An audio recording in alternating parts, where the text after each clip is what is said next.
Okay, welcome to, what is this? Wait, hold on.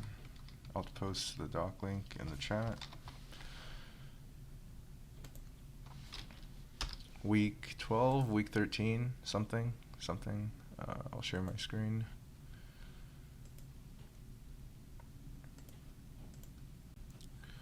Okay, so welcome to week 12 of senior stream, and I know I said I would teach lowest common ancestor last week, I would teach lowest common ancestor this week, and I was going to teach lowest common ancestor with binary lifting, but then I realized that it was not a very useful technique outside of lowest common ancestor, so I decided to instead teach segment trees.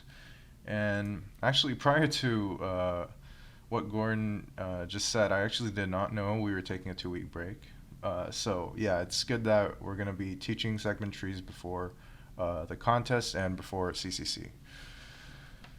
Okay, so let's jump right into segment trees. So a segment tree is a data structure used for range queries, and we've already learned a data structure for range queries, and that's prefix sum arrays. But segment trees are much more versatile, and we'll compare the two data structures later. So obviously prefix sum arrays, they're very limited, and they can only handle a handful of different types of queries. And the basic idea of segment trees is to recursively split intervals into half until the interval contains only one element. And we're storing the answer for each interval at their nodes. So let's talk about the structure of segment trees. So say we have an array of 1, 3, -2, 8, and -7. And so we can index these from 0, 1, 2, 3, 4, and this is 4. So the first node, which is the root node, so this is going to be the root node.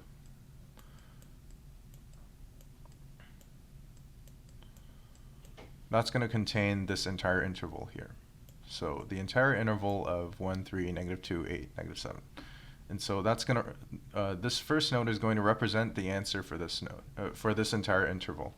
Now as we go down the tree, we're going to split the interval in half. And so the interval from 0 to 4, and that's going to get split into half. It doesn't matter that one half has one more element than the other, that's fine. And so the left child, that's going to contain a node, the left child is going to represent the interval from 0 to 2. And so this is going to be the left child, and this is going to be the right child. From 8 to -7, that's going to be the right half. So this is going to represent 1, 3, -2, 8, and -7. 1, 3, and -2 get split here, and 8 and 7. Wow, it's really hard to draw. Get split here. Okay, and we're going to recursively apply this process to all the nodes. And so again, this node right here, that's going to get split into half again. And so 8 is going to be on the left child here, so that's going to be a node representing the interval from 3 to 3.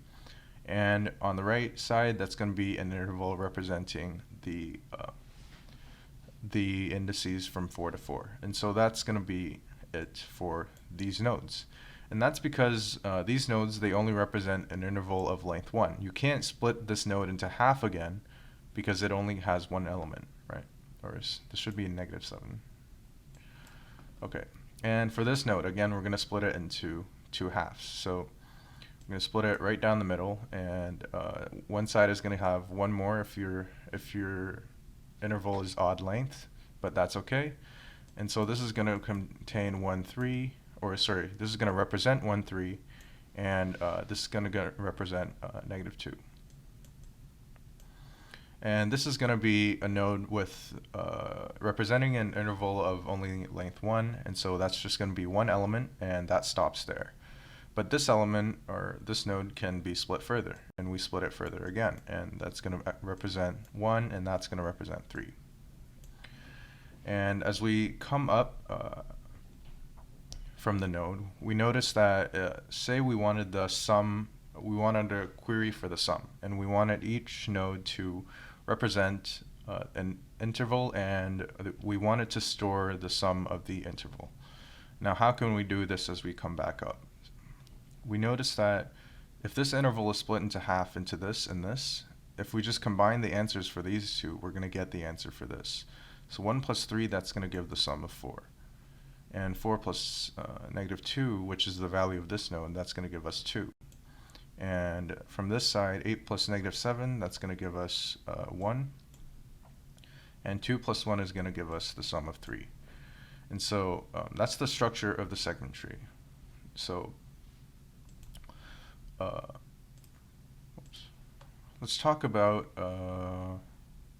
how we're going to store these nodes in our array. So to implement the segment tree, we're going to store the nodes inside of the array as follows. So the root node, so the node that represents the entire array, so that's going to be stored as node 1.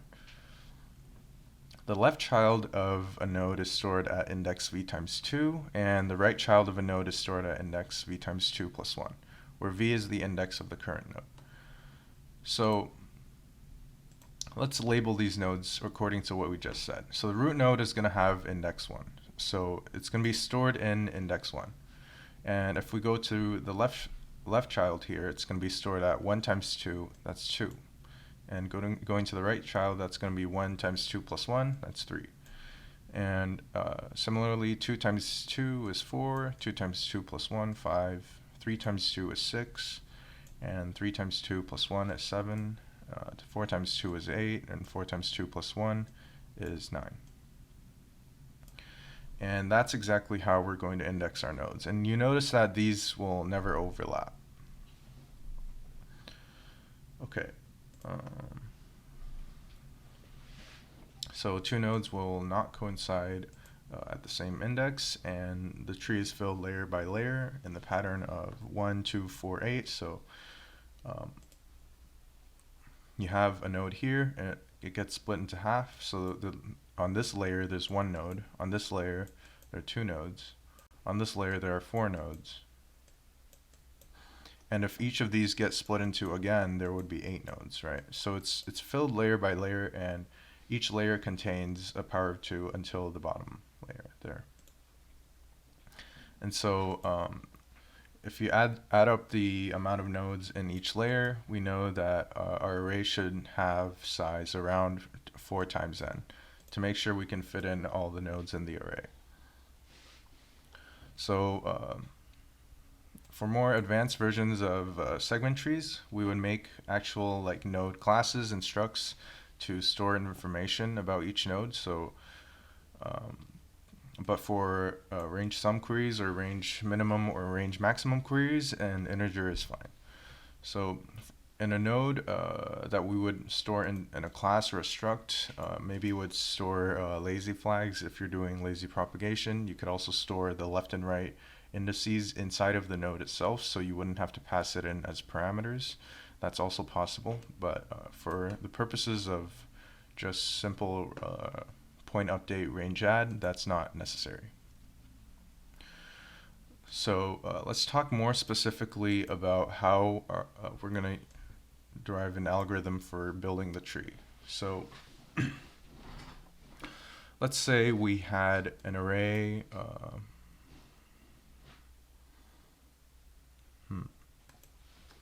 Let's say we had an array A is equal to 9 or 8, 7, 5, 4, 2, 2, 6. So that I'm going to use this as my array. So our top node, we're going to create a node at index 1. So we're going to call build on 1. And this is going to have, okay, I'm going to 0 index this array, just labeling it with the index. So 1, 2, 3, 4, 5, 6. And so this node, which we're going to say is the root node,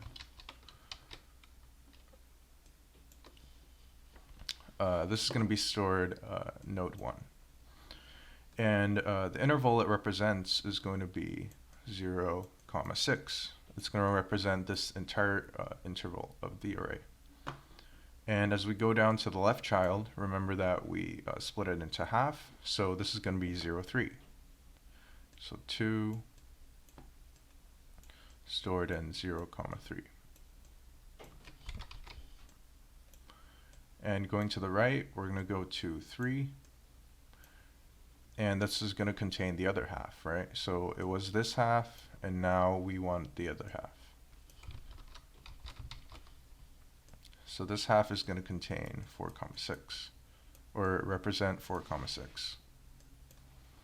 And we're going to repeatedly split this. So 2 goes to index 4. We're multiplying by 2 if we're going to the left, and multiplying by 2 and adding 1 if we're going to the right. So I should probably draw this further out. Okay, 4. And so the range from 0 to 3, that gets split in half. So that'll be 0 to 1. 0, 1. Okay, and going to node 5, this is going to represent the other interval, so from 2 to 3.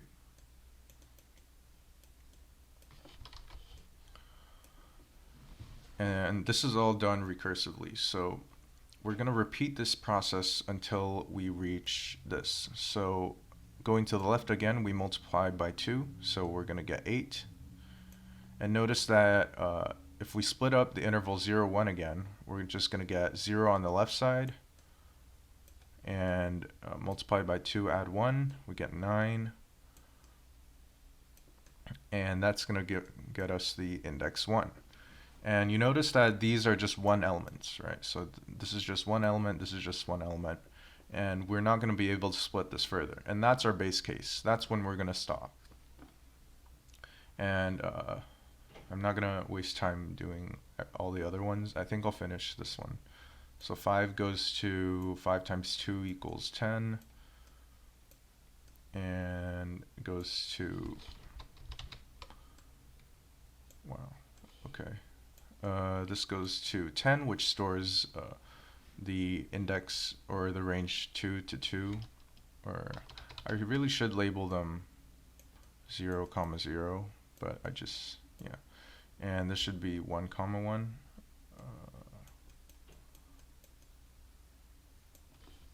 And this would be labeled 2, 2. And 5 times 2 plus 1, that's going to get us to node 11, and that's going to represent 3, 3. And so what I'm putting inside of the nodes here, inside of the circles here, is its index number, and what I'm putting in the what I'm putting beside it is the interval it represents. So I guess I should erase these. Oh, that's okay. All right, so we know that once we reach the base case, we know that this interval is just representing the element itself at that index. So a at 0, that's going to give us 8. So on the left side of the node, I'm going to place the value. And let's say we're doing, we can do sum again. So for sum, range sum.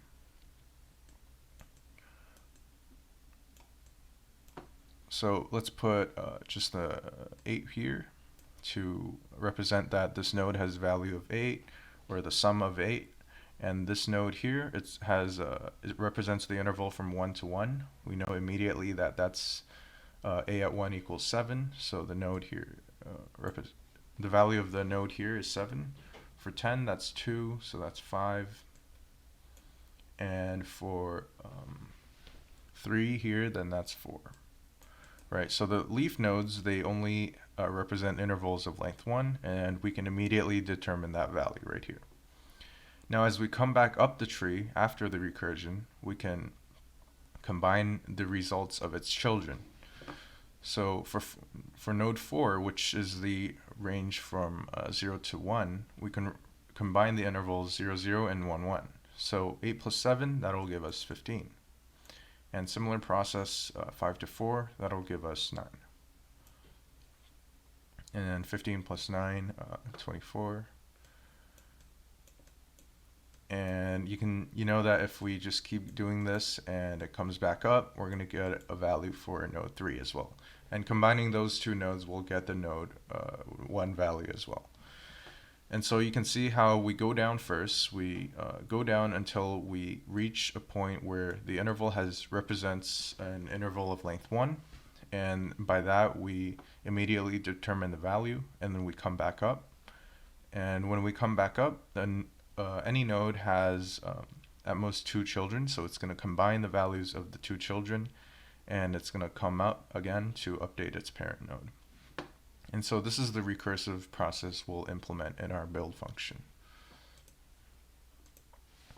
So as we build the tree, we'll perform a process similar to what we described. So start from the root node, keep track of the left and right endpoints of the interval, and if we reach a node containing the element itself, set the node equal to that value, and otherwise we recursively go down the tree by going to indices v times 2 and v times 2 plus 1, passing in the interval endpoints accordingly, and after going down to the children, we merge the value of the children according to the query.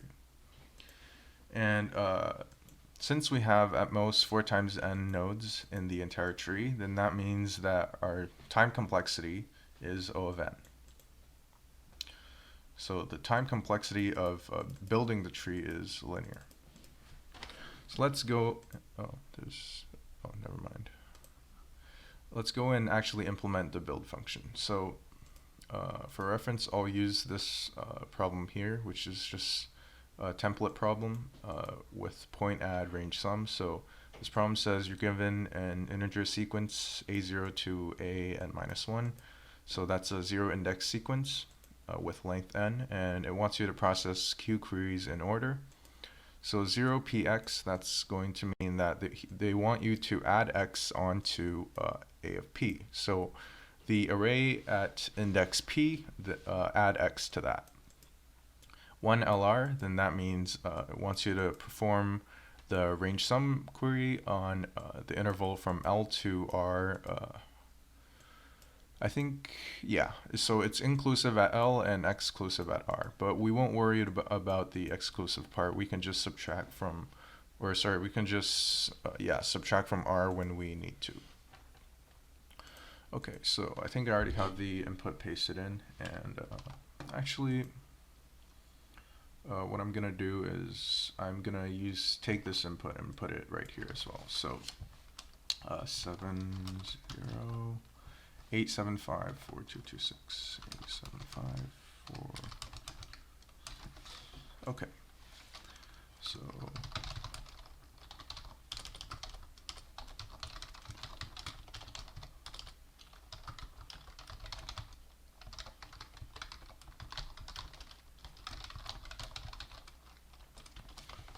this problem, it goes up to 5v5.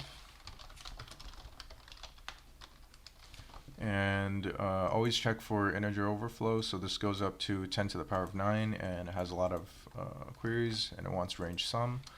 So we're going to need long longs for this problem. So type def long ll. That's one way to do it. You can use you can use define, and so on. And let's just define our array as a at, or we can use arr for array, max n. And as we said before, our tree, this is important, so you need 4 times the maximum, or 4 times the array length. For other implementations, you might see 2 times, but we won't get into that today. Okay, so actually I'm gonna write out the main function first. So int main.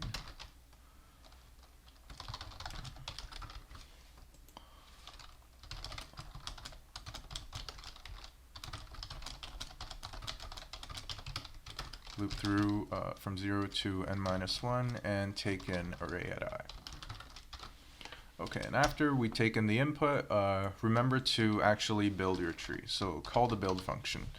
So actually, before I do that, I'm going to define it.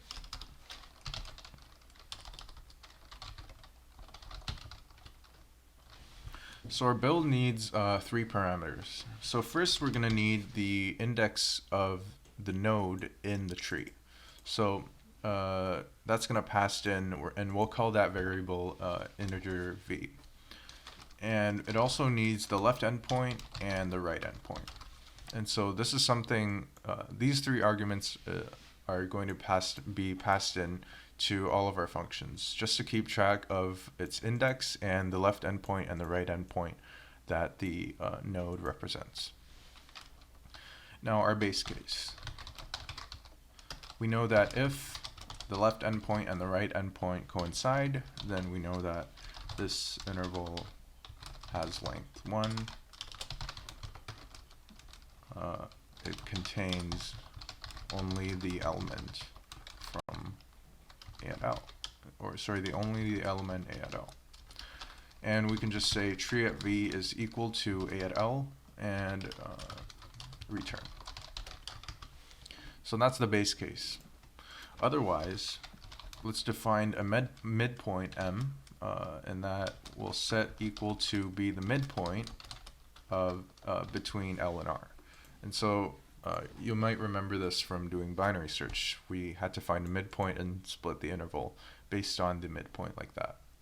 And so with this M, we'll recursively call the build function again, and this time going down to the left child, finding the midpoint,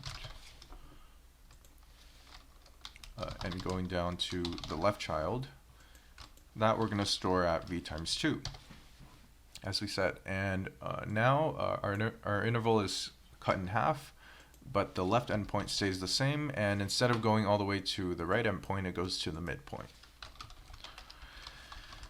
And for our right child, we're going to have index v times 2 plus 1. And instead of starting from the left endpoint, we're going to start after the midpoint. So that we'll have left endpoint m plus 1 and going to the right endpoint. Okay.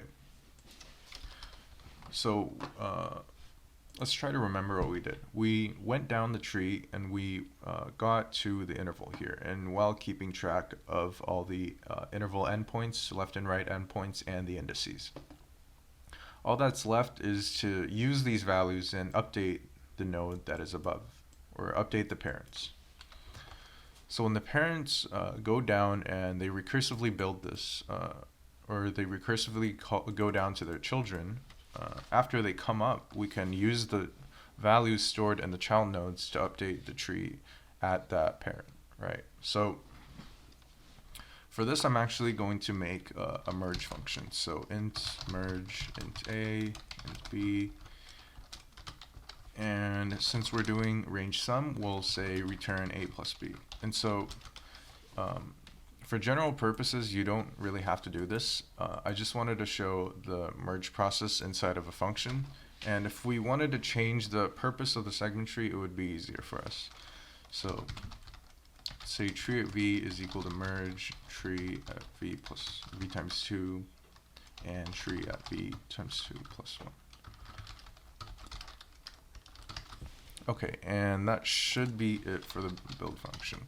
Now, when we call the build function in our main function, these are the parameters you'll pass in. So the first parameter is the index of the node. And remember that the first node starts on index 1, and so you'll pass in 1. And for L and R, which are the left and right endpoints, you want the first node to represent the entire interval. And so that's why you pass in 0 and n minus 1, which represents the entire array. Okay, and now we'll just write a for loop from I to, let's say in this case, let's go to 11. Just to see if it built correctly. Let's output tree at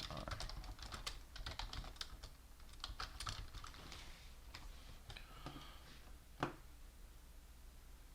Oh, if I'm using LL, I should also use LL here. And this should be an ARR.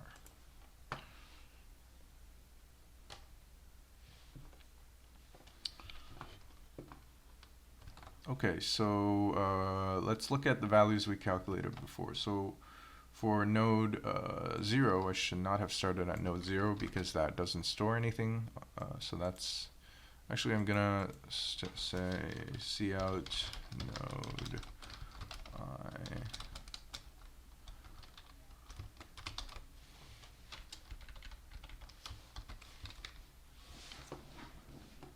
Okay, there we go.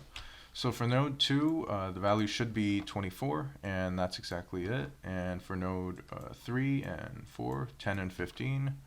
So, wait, what happened there? Oh no, node 3 we didn't calculate. For node 4, it should be 15, and that's exactly it. And node 5 should be 9, so right here. And for nodes 8, 9, 10, and 11, those are the leaf nodes, so 8, 7, 5, 4. So 8, 9, 10, 11 should be 8, 7, 5, and 4. And so that should build the tree correctly. So that was just checking whether we built it right or not. Okay, so does everyone understand the build function?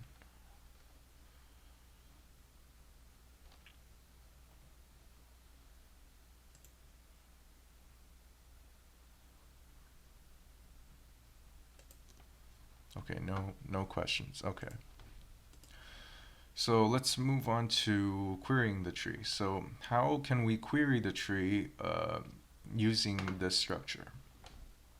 So when we query the tree, we have to do a bit of casework. So again, we always start at the top of tree for recursive segment trees. So we have to do a bit of casework whenever we reach a node. So either the node's interval lies completely outside of the query interval, then we'll return a value that won't affect the result. And for example, let's say, I think this example is too big. I'm gonna erase this and redo it. Okay. Let's just say we had, okay, instead of doing that, I'm gonna just make a short block just representing what a segment tree node is. So let's say we had a segment tree of 4 elements.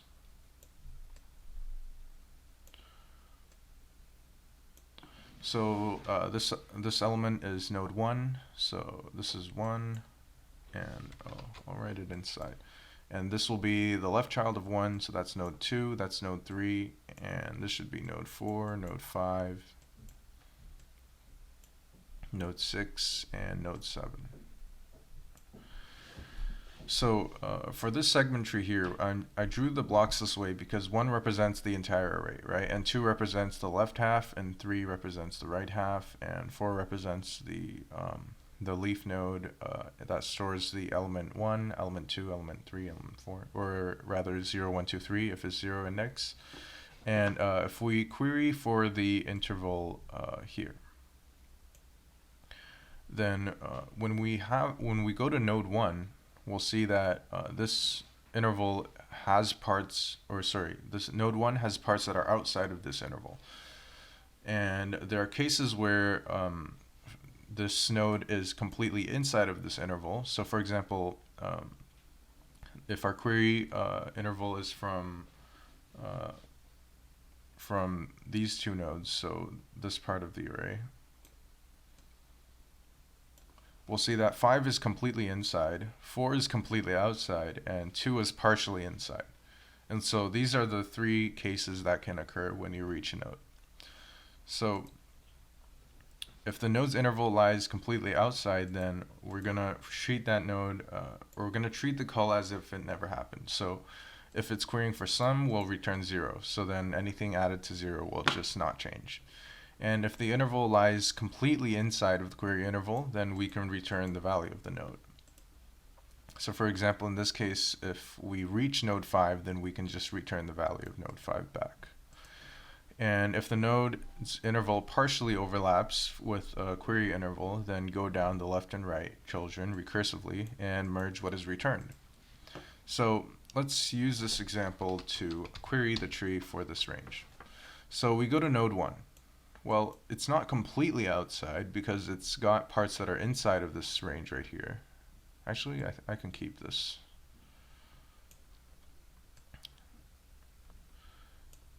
So node 1 is not completely outside, and it's not completely inside either because it's got parts that are outside of it, right?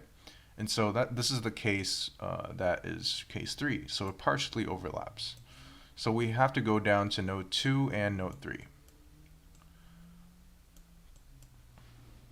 So once we reach node 2, we'll reach the same case where I've got parts that are outside of the query interval and I've got parts that are inside of the query interval.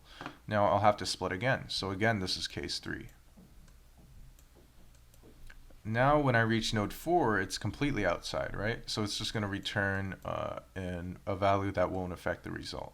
So for example, if we're doing range sum query, that's going to return 0. And once I reach node 5, that's completely inside, and that's case 1, right? So that's going to go back and return the A at 5, whatever that is. Okay, and for these, it's similar. So you go to 3, you realize it's partially overlapping, so you have to go down to its children.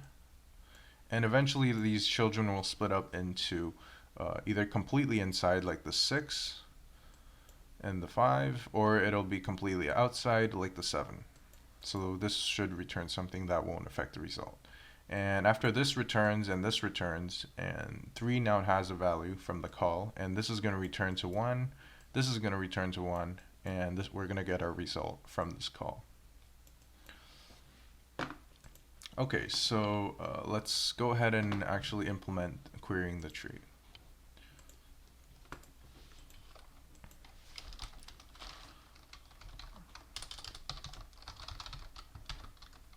So again, going down to each node, there is an option where you can just store the left and right endpoints in the node itself, but it's also okay just to pass them into the parameters. So remember that we need the index of the node, we need the left endpoint, and we need the right endpoint. But for querying, we also need the query interval, so we need the querying left endpoint and we need the querying right endpoint. Okay, so the first case is it's case 1, completely outside. So we know that if r is smaller than or equal to ql, so if I'm querying this interval and the right endpoint of my interval is to the left of that interval, then that's completely outside, right?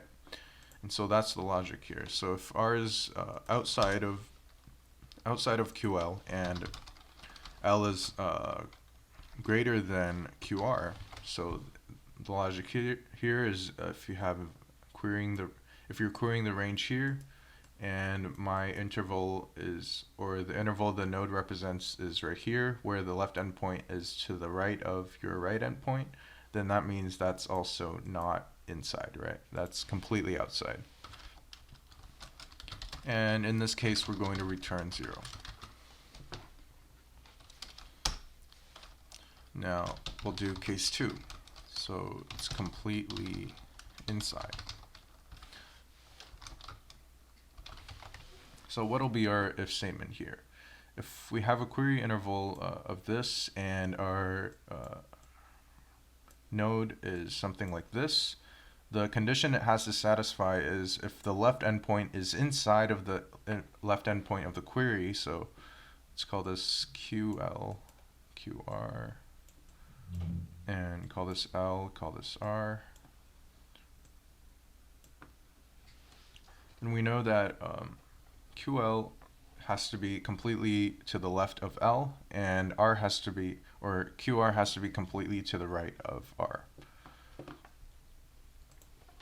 So if QL is smaller than or equal to R and, or sorry, this should be an OR, because either of these statements would make the interval completely outside.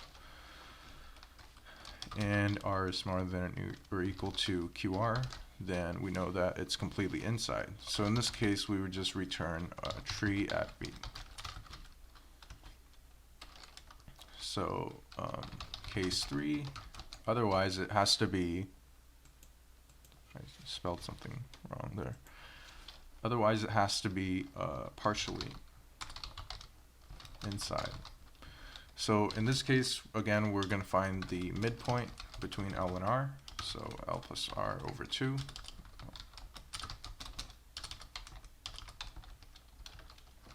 And we'll return merging the answer from the right call and the left call. So for the right call, or sorry, for the left call, what we're going to do is do the exact same thing in build, where we do v times 2 L and M. You can just copy that in. And QL and QR, those are going to stay constant throughout our calls. So v times 2 plus 1, M plus 1, R, that's going to be the right child. And we merged these two queries. Okay, and that should be it for querying. So let's test out a query. So for example,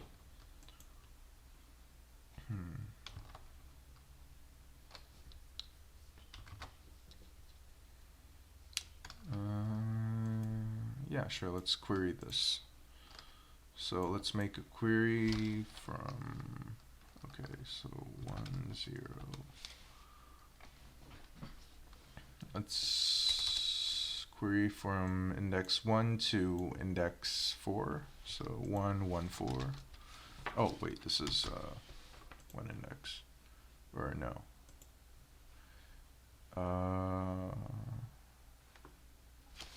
Yeah. 1 to 5, that's fine. Okay.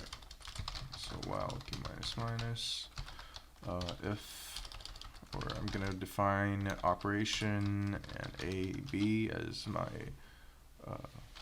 variables and take them in from input.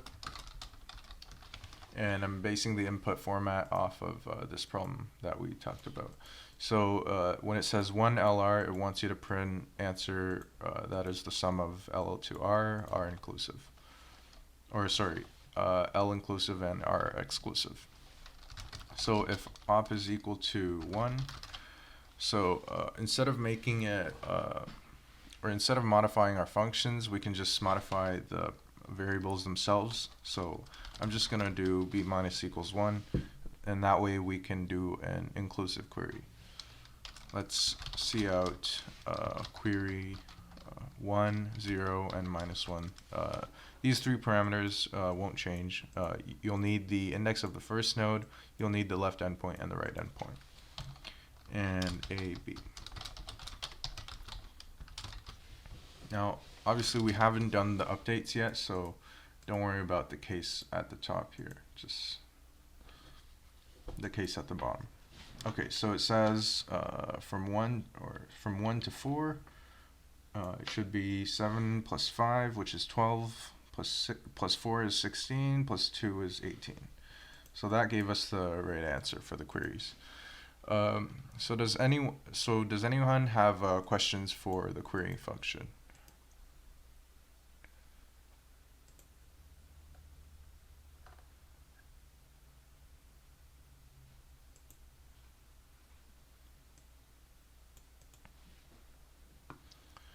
Okay, so now that we've done the querying function, let's analyze its time complexity. So at each level there can be at most 4 nodes traversed. Let's try to prove this. So let's say I'm just at an arbitrary level. So this is just some level. It doesn't have to be any specific level. Just has, let's say it has a lot of nodes, and every consecutive pair, or sorry, not every consecutive pair, but consecutive pairs have parents or the same parent. So these two have a parent, these two have a parent, and these two have a parent, and so on. Okay, so let's say we are traversing this node right here. And this is the level we are considering. So if we're fully The strategy we're going to use here is we're just going to see how many nodes we can fill up at this level. So if I label a node as completely black, then that means it's completely inside. Can I type this? Inside. Or, wow, why is it so big? I guess that's fine. Okay, and I also want a case where it's completely outside. So that'll be a white node. And the case where it's partially inside, then oh, I really should have cleared everything else here.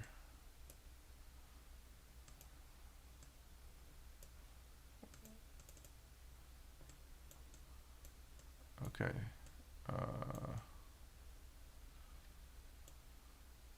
Okay, I guess that's all right. I think it deleted one of the pairs, and so on. Okay, and let's get that back.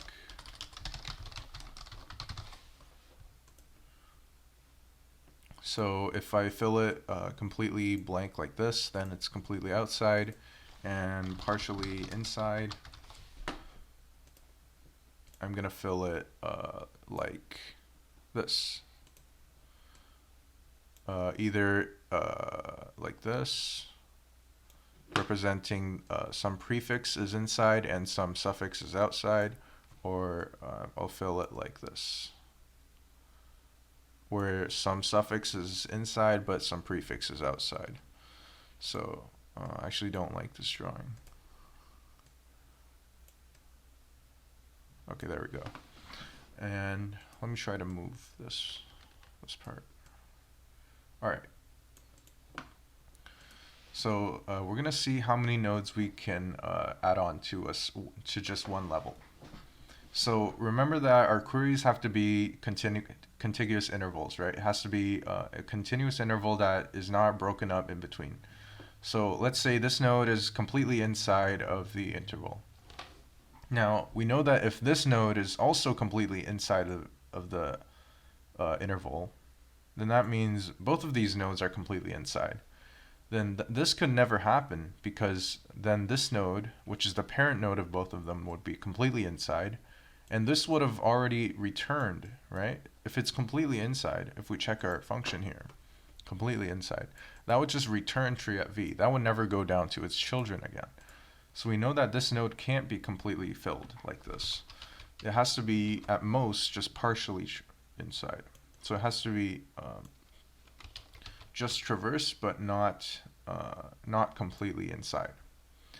Now, what this does is it guarantees that if it's only partially inside, then this node can't be traversed at all, because that would mean that there's a gap between this node and this node, and in a contiguous querying range, then we can't have this gap right here.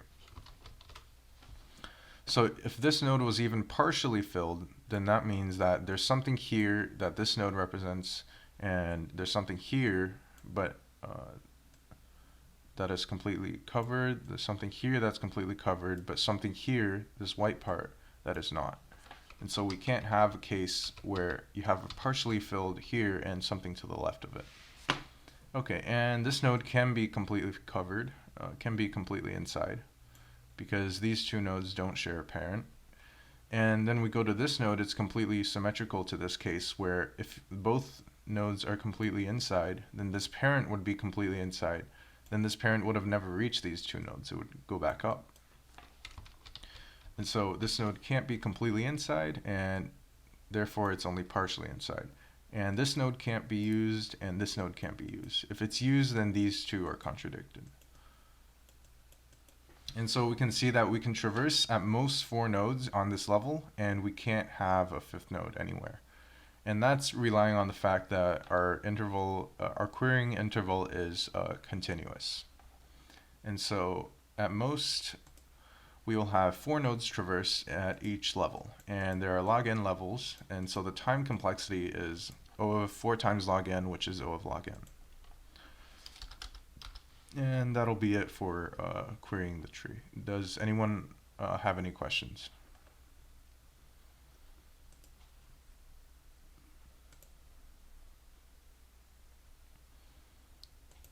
Okay.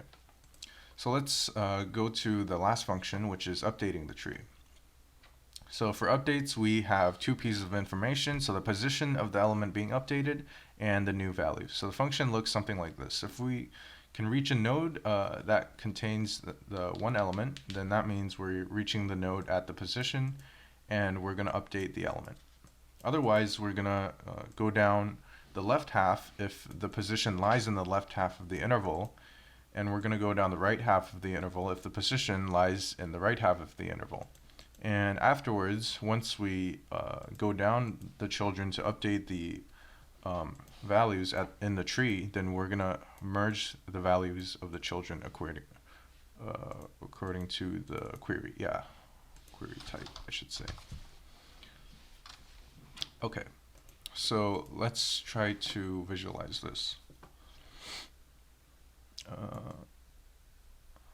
Again, I'll use the blocks.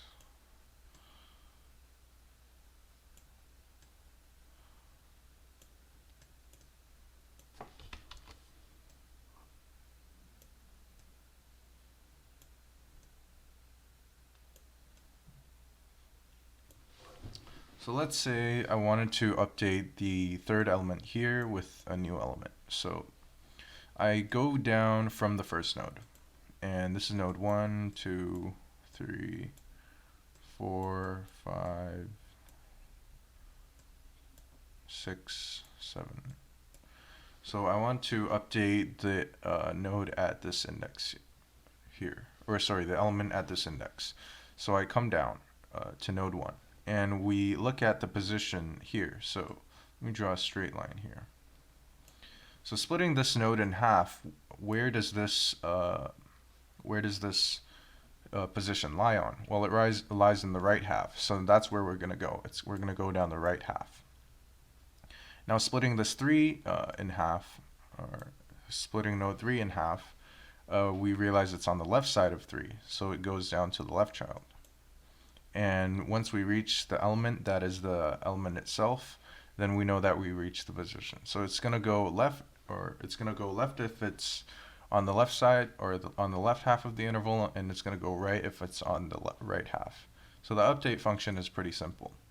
And after we update it, we're just going to go up to, we're going to go back up the recursive call, and we're going to update the value of node 3, and it's going to update the value of node 1, and if it was a bigger tree, it would just keep going up, right? And the time complexity of this is a lot easier. You're just traversing at most one node per level, since you're always going down. And you're only calling, you're going down either the left or the right child, so you won't be going down both nodes ever. And so there are log n levels. And which gives us O of log n time complexity. So let's implement the update function.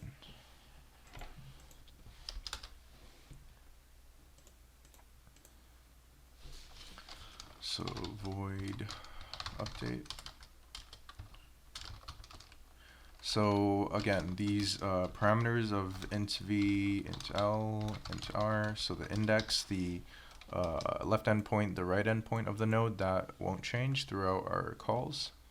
And what does change now is we have a parameter of the position and the parameter of the value. Okay, so our base case.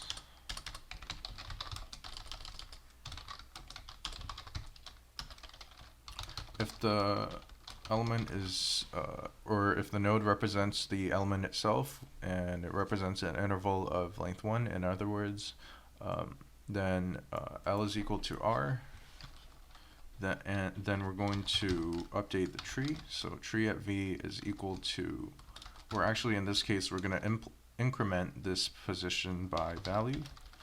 And I also like to increment the array as well, and this is going to be a constant time operation. And so this just prevents you from screwing up other stuff. If you're still using the array after building the tree, then this can be useful. But yeah, if we're only using the tree, then I guess it's not necessary for you to update the array. Okay, and if go down left child if pos lies in the left half. So let's first find out what the midpoint is. So int m equals L plus R over 2. And we're going to say if position lies to the left of m, so smaller than or equal to, because m is included in the range Lm, then we're going to call update v times 2 Lm, and position and value are going to stay the same. Otherwise, we're going to update the right half.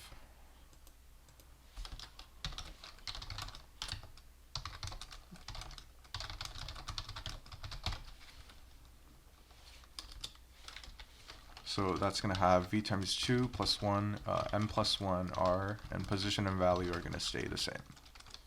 And after we come up, we're going to merge the values that are updated the exact same way as we did in build.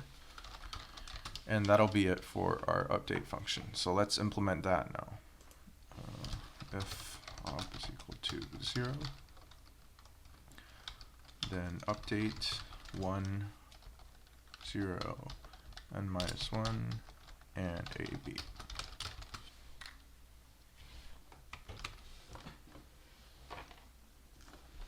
Oh, should be array.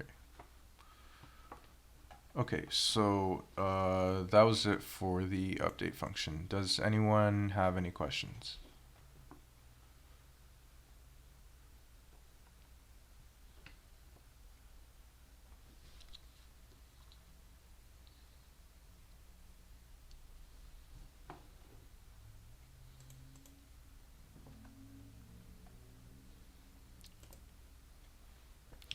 Okay, if not, actually I'm gonna go ahead and submit this just to make sure I didn't mess up anywhere. Actually, let me check my overflow.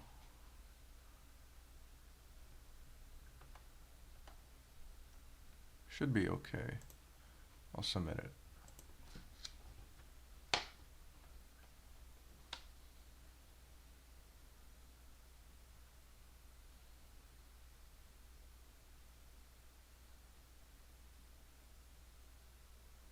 Oh, it looks like I did mess up somewhere.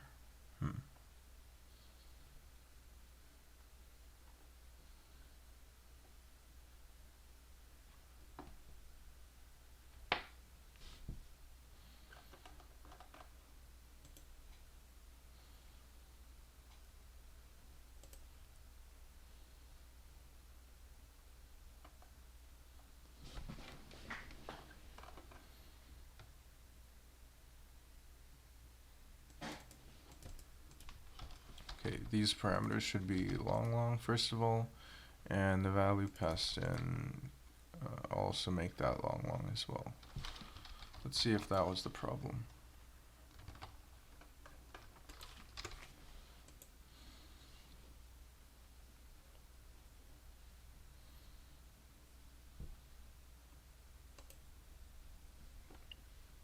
Okay, I think that was it, yeah.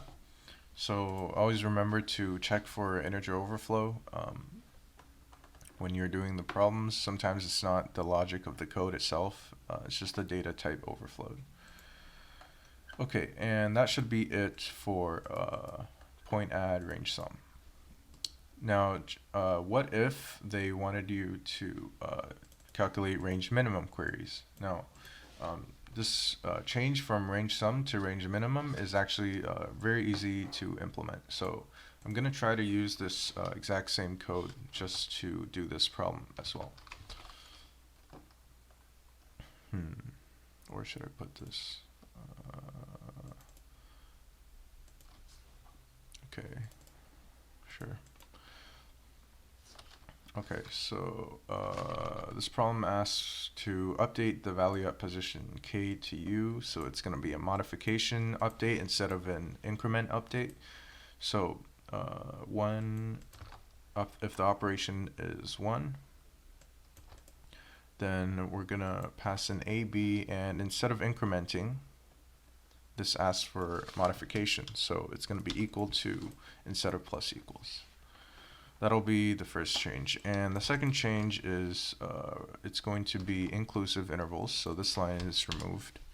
And let me copy the input here. Or not that.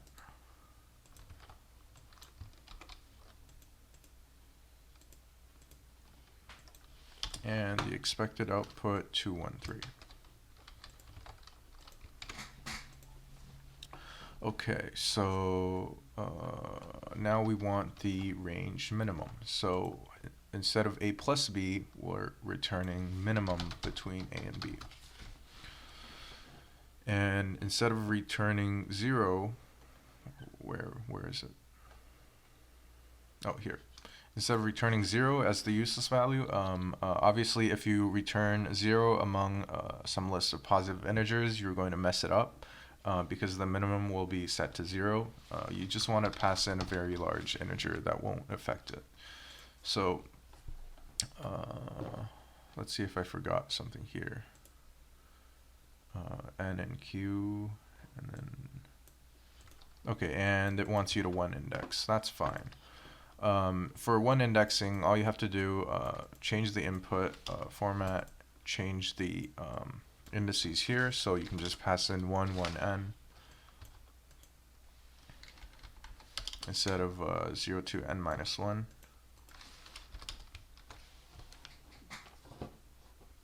And that should work for that as well.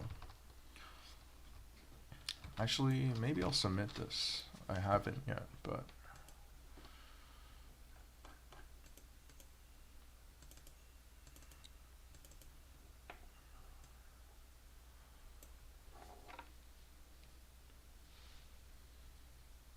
okay, so that was it for range minimum queries. So the main changes to the code, first of all, if you're changing from 0 to 1 index, you're just changing the way you're taking input, as well as changing the left and right endpoints. So instead of 0 to n minus 1 being the entire interval, it's now 1 to n. And it's not going to make a difference. The rest of your code should work. And just beware of updates. If they want you to increment, where's my update? If they want you to increment, you put plus equals. If they want you to modify, then you just put equals. And the last thing, which is the query type, this is going to depend on the merge function here. So since we're using the merge function for everything, we can just modify the operation we're doing here with a and b, which are the children nodes that it's being passed in. So for minimum queries, we would just put min. And the last thing that I often forget myself, which is the default value that you're going to return if you're completely outside of the query interval. You want to return something that won't affect. So for minimum queries, if I return a very large integer, it won't take it, right? For maximum queries, if I return a very small integer, it won't take it either. So for some queries, if you pass in 0, then it's not going to affect it. And so that's what you want to return in your query if you're completely outside. And yeah, that should be it for changing segment trees to answer different types. So in the end, I want to do a brief comparison between segment trees and prefix sum arrays. So for prefix sum array, you're building in linear time, and for segment tree, you're also building in linear time, so that's the same. For a prefix sum array, you're querying in constant time, but in segment trees, you're querying in logarithmic time. So logarithmic is very good, and it's close to constant time, but its constant time is obviously still better. This updates in linear time, so that's very bad, but segment tree updates in logarithmic time as well. So the reason prefix sum array updates in linear time is because if you have an array already pre-computed, then you'll have to go through the array again to pre-compute anything after the modification. Now, the main thing that makes segment tree so good is that it can query for any associative function and it can do a lot more. So I recommend this article from CP Algorithms, whose yes diagram I stole from, and they have a lot of different sections for different uses of segment trees. And if you want to learn just more about how to use segment trees, I really recommend reading through these articles, especially considering I don't think we'll have a lesson before the contest. So yeah, if you want to learn more about segment tree, read through this article. Okay, so but prefix sum array obviously only for functions with inverse, because you're subtracting or doing whatever to the prefix to get rid of it. So you can do like addition, multiplication, XORs, but it's very limited, right? And the prefix sum arrays, the good part is it's very simple to implement. It's just one for loop, but segment trees, they're a little bit more complex, and you might produce bugs if you're not practicing your implementation. So obviously, compared to one for loop, you have 3 functions and they're rather long, and you have a lot of parameters to pass in. You have recursion, which just makes functions just a bit more to think about inherently. And so the segment tree is harder to implement than the prefix sum array, but it's also a lot more useful. So depending on the situation, you would use these data structures accordingly. Now lastly, I want to talk about, I want to just briefly mention iterative segment trees. Now, when I use segment trees and in problems where I only need a point update and range query, or a range update and point query, I usually implement it with iteration instead of recursion, because it's just much shorter, as you can see. So if you want to learn, I guess, like a shorter way of implementing segment trees, you can try to learn the iterative segment trees. So just go to the link here. Okay, and just before we leave, does anyone have any questions about the lesson today?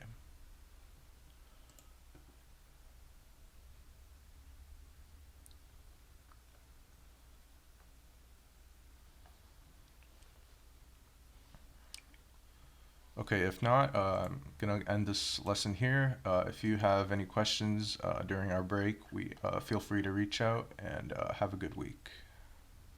And good luck on the CCC. Yeah.